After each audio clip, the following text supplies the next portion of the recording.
Ladies and gentlemen, thank you for listening to the MMATakeover.com live presents our interview with the one and only Niko Price. Now, Niko, I just want to say that it's an honor to have you on, and you will be Yeah. making your UFC 207 debut this Friday, undefeated welterweight fighter Niko Price. Niko, thank you for being on here today. How you guys doing, man?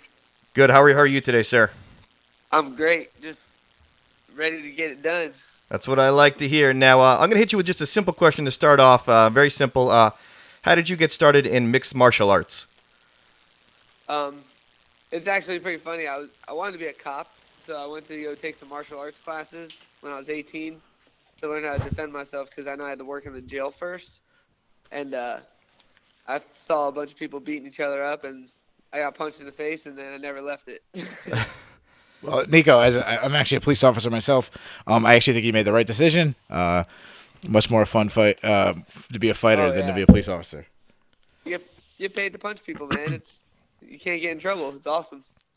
Now, the nickname the hybrid, how did that come about? It just came about because as the rounds get deeper and like as the fight progresses, I just get more and more into it, and it really doesn't matter if it's on the feet or the ground. I'm gonna just fight you however it is, and I can handle myself anywhere. So like hybrid, ready for anything. So, Nico, in preparation for this interview, I've been watching some of your film. It's actually hard to get film on you because you keep knocking guys out in the first round. So there's not that much film on you.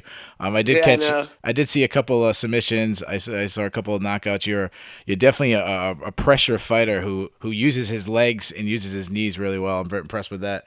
One thing, you're training out of American Top Team, Cape Coral campus. Tell us who you're training with. Tell us who your coaches are.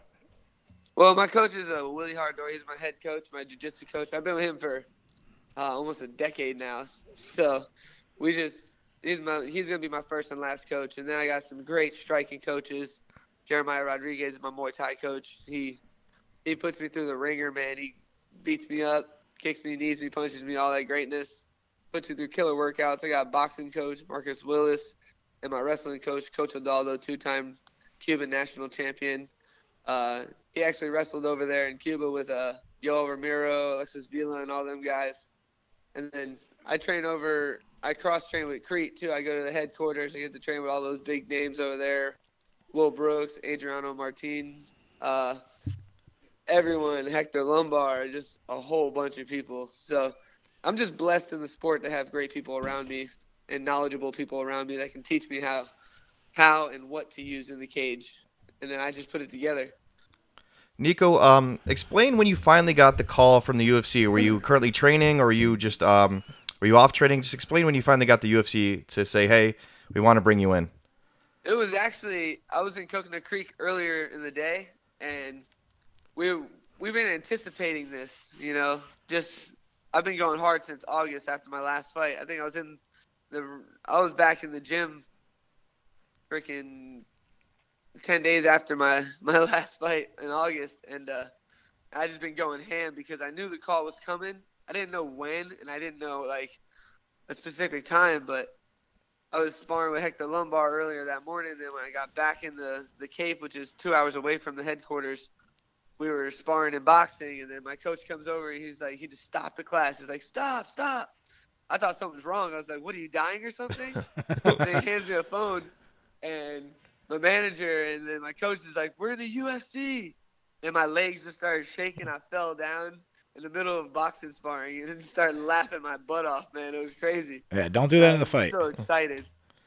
Don't do that in the fight. Don't. Oh, I laugh in the fight and I talk in the fight. Now, so you said you were training. Now, were you doing a full training camp before the UFC because you kind of had an inkling that it was going to happen, or were you just doing light sparring and light training? No, I always go ham, man. It's if you don't work hard, there's no point in doing this because you're just gonna get worked when you get in there if you ain't working hard. Yeah. So the fight was announced a couple of weeks ago, but you were preparing for a Oh fight yeah, anyways. I'm always ready, man. I train 365, 24/7. I'm ready to get it So all the time. so this fight is at 170 pounds. What was your weight when you received the phone call? And if you don't mind us asking, what's your weight right now? I was 187 when I got the phone call. That's my walk-in weight. I'm a decent size. I'm 6 foot. I walk around 187, 192. I don't really go up over that. And right now I'm 182. So 12 pounds is an hour and a half in the jacuzzi. Yeah. So this Friday, UFC 207, you're going against Brandon Thatch. Have you seen any of his tape? And if so, without giving too much, do you see any weaknesses in his game? Well, I see a lot of places that can be capitalized on. Of course, everyone says that, but I mean, it's all about finding it when you get in there. And he's a great fighter. Don't get me wrong. I used to actually love to watch him and envied his striking. But now that I'm fighting him, he's just another name on the list that's in the way of my goal. Now, a lot of fighters talk about watching film. Are you a guy that watches film, or are you one of these guys who just I don't really want to know about him. I want to go out there. I want to just fight my fight. Uh, oh no, I watch film, of course, man. It's like studying for college. You ain't gonna pass the test if you don't get a couple books in your head. Well, I And mean, you hear some fighters that'll say that. Some fighters will say that if they know too much about their opponent, they'll be fighting his style instead of fighting their own style. but that's the thing. Like John Jones says, I know your style, so I know what you're gonna do before you even do it. I anticipate what you're gonna do, and I already know my counters in my head, my situational training, and everything through that. So you said you're training in Cape Coral. You've gone down to the Coconut Creek, and obviously between those two camps, there's tons of guys who's been in the UFC. You got champions in the UFC in these camps. Has anybody given you any specific advice about fighting in the UFC differently than fighting on a regional scene? They said just treat it like the last organization you're in. Don't let the lights get to you. Which I'm not that type of person. I'm very mentally tough. You know, I can walk out in front of 100 people or a million, and I'm still gonna fight. It doesn't matter because once that cage just drops, that pin locks the door. It doesn't matter. Another person's in there. I'm ready to go. Everything's just my focus is on my opponent, and my focus is to just remember all my training and go in there and hit him in the face. Now, Nico, have you thought about any adjustments from, you're fighting in Florida, going out, fighting out of Florida. Also, you've been main eventing a regional fight, so fighting later in the night. And it looks like you're scheduled to fight the first night. It looks like you're gonna be the first fighter coming out. Do you think there's gonna be an adjustment there? Oh yeah, of course. Vegas is a different climate. The air supposedly is a little lighter over there, or heavier, whatever it is. Yeah, it's a dry heat. Have you? We're gonna get over there though a couple days early, get acclimated to the climate, make the adjustments we need over there. We got a few camps over there that are gonna help us out, so we can use the mat time and stuff. And once I get in there, man, like I said, it doesn't matter about the climate. It doesn't matter about the height to me. I have great cardio. I'm strong. I'm always ready, and I'm just determined. This is my future, man. God told me to do this, so I'm not running away from it. I'm not shying away from it. I'm running towards the battle. All right, excellent.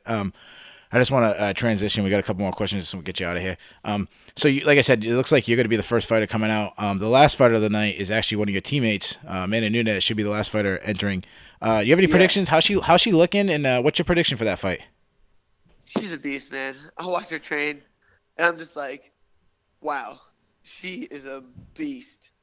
She gets it in. She's not the type of person that's going to just walk in there and not give it 100%. They don't call her the lioness or nothing. She's the one who gets the money, gets the bread, and goes in there and takes the kill. Do you have a prediction?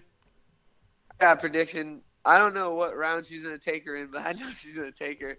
It may be fast. Don't blink. It may be fast, or even if it goes all the way, it doesn't matter. I see her training all the time. She's just consistently in the gym. Whenever I'm there, from the second she gets in there, she puts her bag down, gears up, gets right to it. She doesn't sit there and jerk around and hang out in the corner or nothing. It's when I'm there for 2 hours, 3 hours at a time, she's in there for 2 hours, 3 hours at a time, just killing it, And it's great to watch how a UFC champion does it and to realize that I'm on a decent path towards it because I just try to be like champs. Yeah. Oh, and yeah. everything. So anybody who's at home who likes to gamble, make sure you parlay a bet on Nico and Amanda. It's a sure bet according to Nico. Oh yeah, don't blink when I get in there, man. I'll tell you that right now. So after UFC 207 is all said and done, how does the night end for Niko Price? My hand raised, and then the UFC has a new eye to look at. Are you gonna win knockout, submission, decision? I'm going for something, man. I can't really predict my fights because I'm an unpredictable person as it is, but I'll let you know. I'm taking something home. Is there somebody, so after you pick up your big win, is there somebody on the radar that you're looking to fight next? Is there anybody you want to maybe call out? No, man, I'm not that type of person. I'm there to just take over. They'll put me with who they want to after I beat them. So, After I show who I am. so it's not You'll gonna see who- no Mickey Gall moment where you're gonna call out Dan Hardy or something like that. Nah, man. Calling people out to sign insecurity to me. I'm ready to take whoever. You want to put me with a monster? Put me with him because I'm a monster. Excellent. All right, we're going to let you go. One thing we always do when we interview fighters, we ask them, it's obviously a cheap little plug. We do this little promo. Can you just do for us, just say, this is Niko Price, and you're listening to The Clinch. This is Niko Price, man, and you're listening to The Clinch. When I get in that cage, don't blink. All right. Niko, we're going to let you get out of here. We know you got plenty of things to do. So we just want to wish you luck on Friday. Let you know we're all going to be pulling for you. We wish you and your rest of your family a happy Merry Christmas, Happy New Year, and welcome to the MMA Takeover family. Yes, sir. Thank you so much. All right, good luck. Good Take luck. care.